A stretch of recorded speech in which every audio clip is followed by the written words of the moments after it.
Südafrika hat die immer können kontern, die Züge von Chinese Taipei.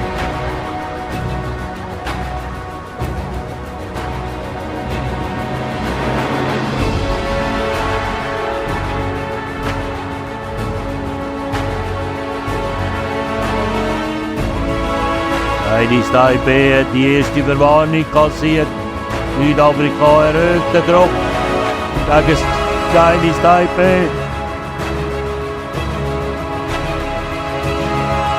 Ich versuche jetzt Chinese Taipei zum Kontern gegen Südafrika. Aber die Goldmedaille, die geht auf Südafrika. Herzliche Gratulation!